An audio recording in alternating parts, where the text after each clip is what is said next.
Autopsia, conceptualización para abogados.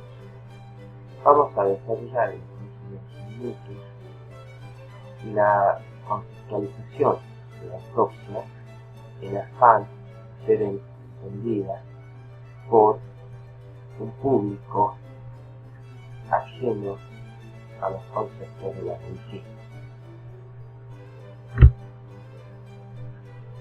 La autopsia en la currícula de medicina corresponde al trabajo práctico de métodos de la anatomía patológica que está situado en el tercer año de la carrera de medicina. Podemos conceptualizar a los estudiantes de medicina de este periodo como senderistas que van ascendiendo paulatinamente en sus carreras.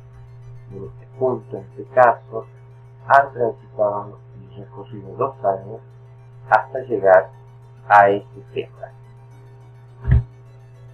En la currícula de abogacía, autopsia no existe, de modo que para los abogados, los estudiantes de derecho, el ascenso hasta alcanzar la conceptualización de la autopsia será escarpado, difícil. Este ascenso escarpado, difícil, con el soporte de los docentes, será posible.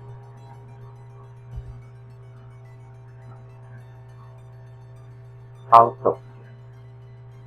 Podemos desde ya decir que la autopsia es el método de la anatomía patológica por el cual se estudian tejidos provenientes de un paciente fallecido desde un punto de vista macroscópico y microscópico, pero la llegada a la autopsia no ha sido lineal en la historia de la medicina. Para entenderlo, vamos a transitar senderos que se cortan con ramificaciones laterales, pero que han hecho a la historia y al concepto de autopsia. Dijimos que la autopsia es un método. El griego método significa camino o sendero. Es lo que nos lleva de lo conocido hacia lo desconocido. Siguiendo ese camino, que es el método, no nos vamos a perder. También es posible conceptualizarlo al método como el hilo de Ariadna. Ariadna, hija del rey de Creta, se enamoró de Teseo. Teseo había sido condenado a alimentar al Minotauro que se encontraba en las oscuridades de la caverna. Tanto Ariadna le da un ovillo de hilo para que Teseo pudiera ingresar a las cavernas, matar al Minotauro y poder salir. De igual modo, el método le permite al investigador ahondar en las oscuridades de lo desconocido sin perder. Es un método de la anatomía patológica, pero previo a que se estudie lo anormal de la anatomía, debe conocerse lo normal del cuerpo humano. Entonces, deriva anatomía del griego ana a través de nein, cortar. Es la observación posible realizada luego de cortar o abrir el cuerpo humano. Con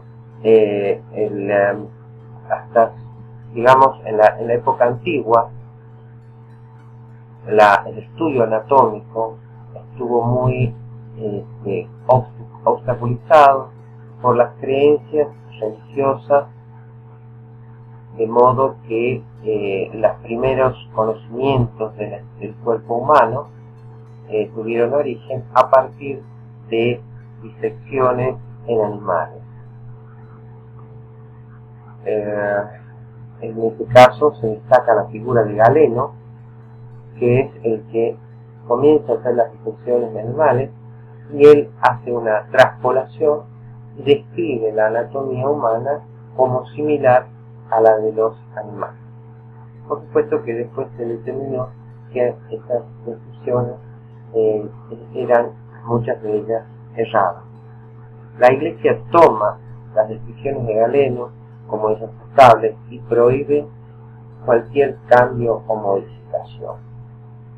Es decir, la apertura de cadáveres para estudios científicos estaba prohibida por la Iglesia. Sin embargo, hacia el siglo XIV hay un despertar hacia el estudio anatómico, siendo en Bolonia, Mondino de Luzzi, uno de los primeros que abre cadáveres. Sigue aferrado, por supuesto, a las descripciones de Galeno.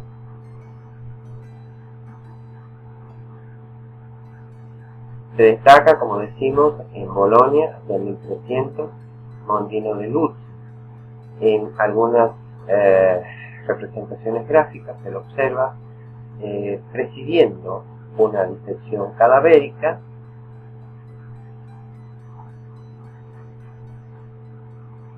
Hay otras gráficas donde se dibuja cortes de cerebro y cráneo con apertura, otros de cavidad torácica, órganos torácicos, el corazón y sus membranas, los grandes vasos. Una representación más moderna en donde se ve a Mondino de Luzzi presidiendo desde lo alto la disección cadavérica que se hace en lo bajo. Ya en el Renacimiento se destacan los artistas como aquellos que abren cadáveres para conocer la estructura humana y representarla en obras de arte. Se destaca Miguel Ángel y también Leonardo. Posterior a la aparición de los artistas en el firmamento de la medicina aparece Vesalio, un suizo, en donde se inaugura con Vesalio la modalidad del teatro anatómico. Son las secciones anatómicas realizadas en anfiteatros. Después surgen en distintos lugares de Europa los teatros de anatomía, como en Madrid en el año 1700.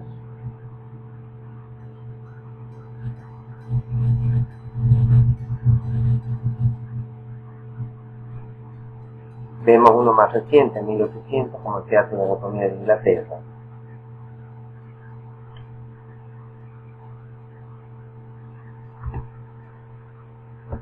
Se destaca como obra que contribuye al conocimiento de la anatomía la obra de Leonardo da Vinci.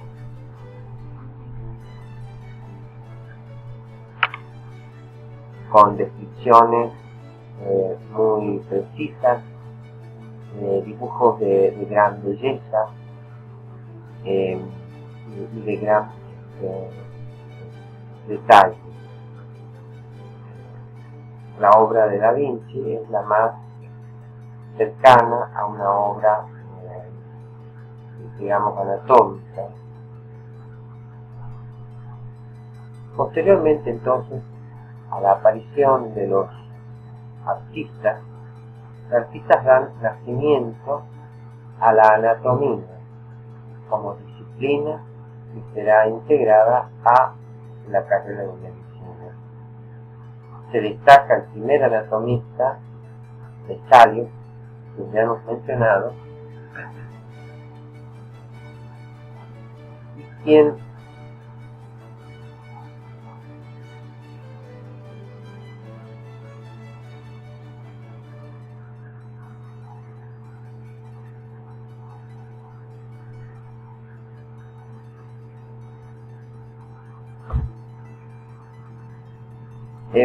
hemos dicho entonces que se destaca Vesalio, como una figura preponderante. El primer anatomista es el que contradice las descripciones de Galeno. Hay, por supuesto, una atmósfera que le resulta favorable. En el siglo XIV en Italia se recomienda la disección de cadáveres con fines científicos, y en el siglo XVI el Papa Sixto V permite la disección de cadáveres con fines científicos.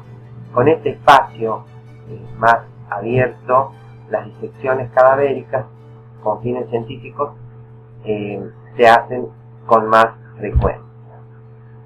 Vemos acá entonces, recordemos, a Vesalio, su obra culminante de descripción anatómica de Humani Corporis Fabrica.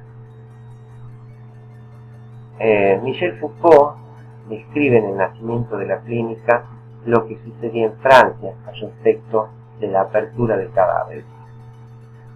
Posterior a las guerras de la independencia, situémonos hacia el fin del siglo XVIII, hay gran desaparición, pérdida de médicos, toman la posta los barberos, y en algunos casos se produce gran daño a la población con las recomendaciones terapéuticas que los barberos llevaban a cabo. Entonces se ordena que los hospitales proporcionen cadáveres a los profesores de anatomía para hacer demostraciones de la misma y hacer operaciones.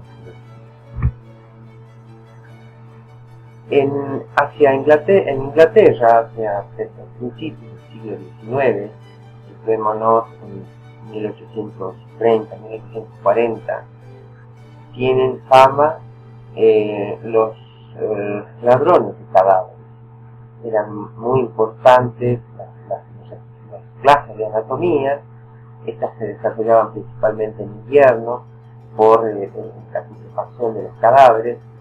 Debían conseguirse cadáveres a los cuales los ladrones de cadáveres iban a los cementerios, y cadáveres frescos eran los predilectos para poder ser vendidos con este ojo. Surge, por supuesto, una demanda no satisfecha por el ritmo de mortalidad de la población, y hay un episodio que marca un hito, que un grupo de ladrones de cadáveres que asesinan a huérfanos y mendigos, y es Burker y Hart, son dos socios que trascienden a la historia por los asesinatos que cometen y su relación con el doctor Knox, quien compraba estos cadáveres de dudoso origen, que queda representada en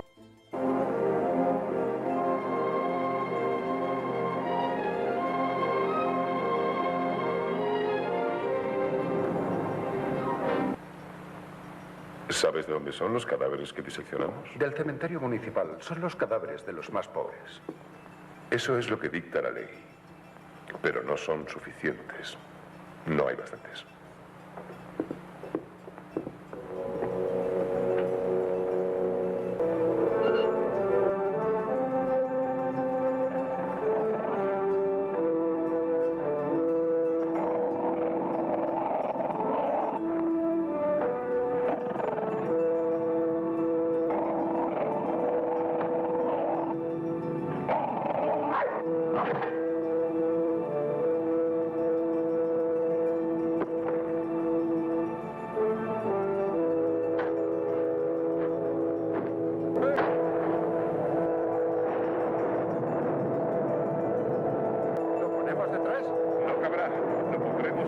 Sé que usted mata para luego vender los cadáveres.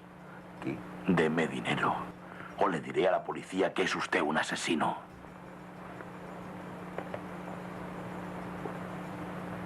Bien, Joseph, tendrá su dinero.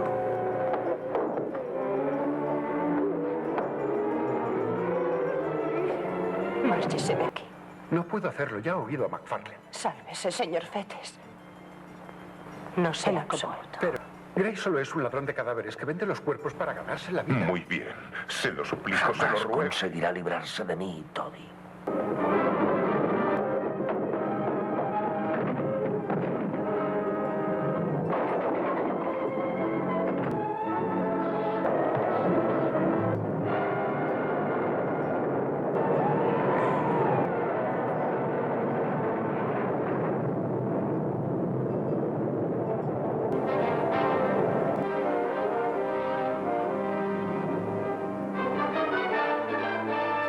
El ladrón de cadáveres.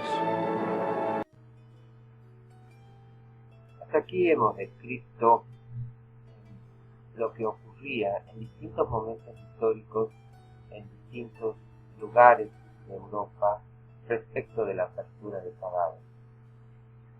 En lo que es la historia de la medicina se destaca en la aparición de la palabra patología. Patología deriva del griego pathos, que se debe entender como enfermedad, padecimiento, sufrimiento. Jean Verneuil, médico francés hacia el año 1500, es quien incluye en su gran obra llamada Medicina, a la que divide en 3 partes, la palabra patología. En esta obra también inaugura el uso del vocablo fisiología para referirse a la función del organismo. Entonces, su obra Medicina estuvo dividida en 3 partes: fisiología, patología y terapéutica. Y hablando de medicina, bien, estamos en el tránsito o en el camino de conceptualizar la medicina. Esculapio, los símbolos de la medicina, el bastón o vara de Esculapio, que consiste en la vara alrededor de la cual se encuentra una serpiente. La mitología griega dice que Esculapio aprendió el arte de la sanación y de la curación del centauro Quirón. Marchaba entonces con el bastón y la serpiente. La serpiente simbolizaba la posibilidad de sanación. Es quien le dictaba las terapias que debía hacer. Otro símbolo de la medicina es el caduceo de Mercurio para los romanos o Hermes para los griegos. Bien es representada, este símbolo representa también en las ciencias del comercio y de la economía, también lo utiliza la medicina y consiste en una vara alrededor de la cual están entrelazadas 2 serpientes que son símbolos del saber, y las alas de la rapidez, de la prontitud y del pensamiento. Se destaca una figura prominente en la historia de la anatomía patológica, que es Antonio Benivieni. Antonio Benivieni, muchos historiadores lo consideran el padre de la anatomía patológica. Hasta acá recordemos que los artistas dan origen a la anatomía. La anatomía es nacida de las disecciones hechas con fines artísticos. Y la autopsia es nacida de la anatomía. Para estudiar la anatomía se abría cadáveres y se hacían lo que se llaman las autopsias.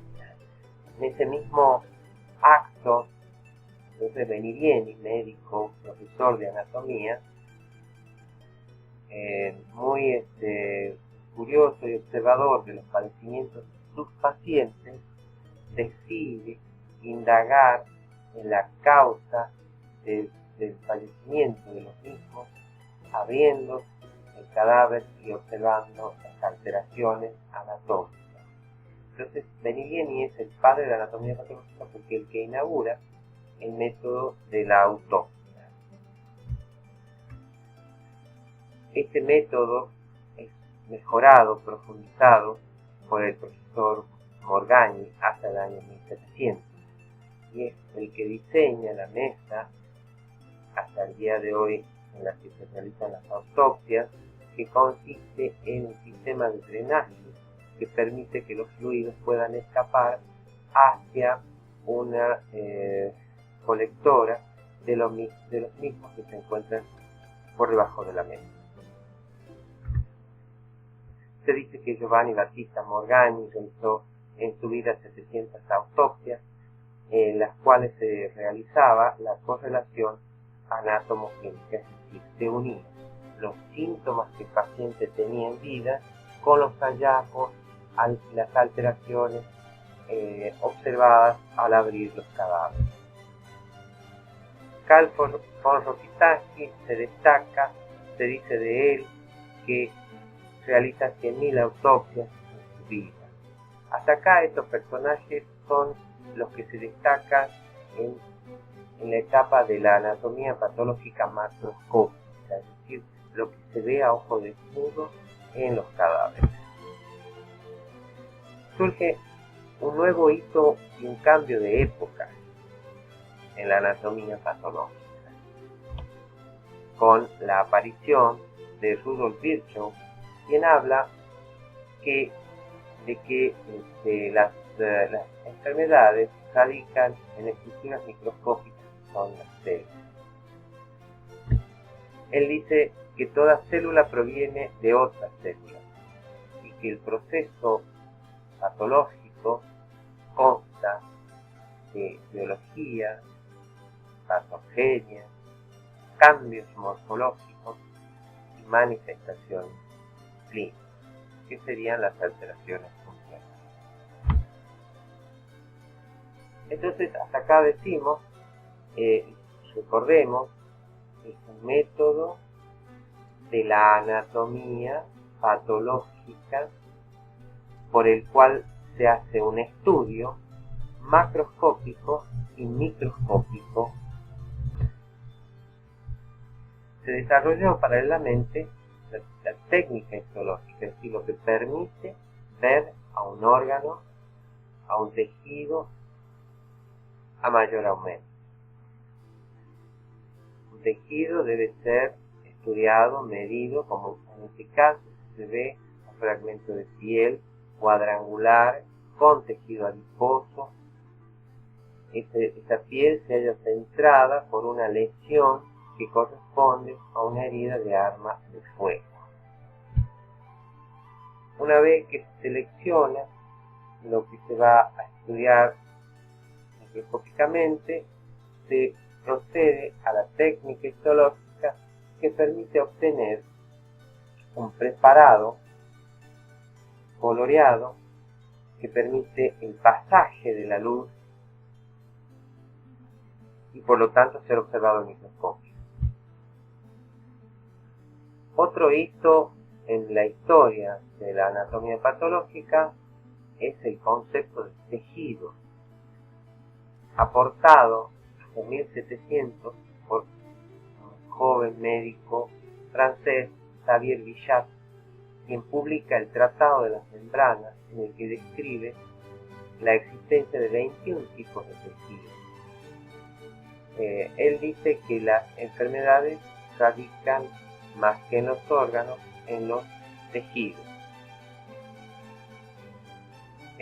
Paradójicamente, Bichat no utiliza el microscopio por considerarlo un instrumento inservible y él llega a la conclusión de la existencia de los tejidos a través de recursos o de experimentaciones físicas y químicas.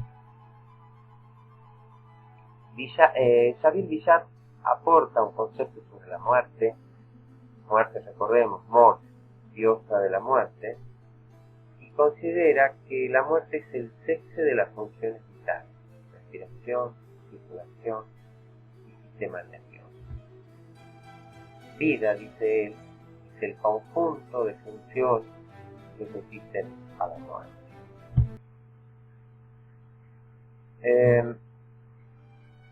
en este punto que es interesante hacer un recorrido, una mirada artística sobre lo que es la muerte, interpretada en este caso por Dalí en Voluptas Mors.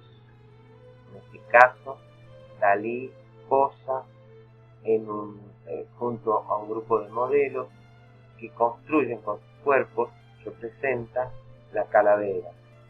La calavera que representa el vacío y la futilidad, el recordar la muerte, recordar que vamos a morir. Y la mezcla o la conjunción del concepto tánatos con el concepto eros y sexo. Es interesante la conceptualización de Dalí respecto a la muerte. Hasta acá hemos alcanzado el primer objetivo de este encuentro, que es construir un concepto de autopsia, fundamentalmente para aquellos que no han cursado la carrera de médico en los primeros años y que deben tomar este concepto a través de las herramientas que el lenguaje les permite obtener. Desde el punto de vista etimológico, autopsia es el examen con los propios ojos, la comprobación personal. Hay sinónimos de autopsia: necropsia, de uso frecuente; necroscopía; y tanatopsia, de uso infrecuente. Entonces, con este rompecabezas que está constituido por pedazos de historia, pedazos o fragmentos del lenguaje, podemos armarlo, construir la definición de autopsia diciendo que es el método de la anatomía patológica que consiste en el estudio de tejidos provenientes de un paciente fallecido a fin de determinar la causa del muerte.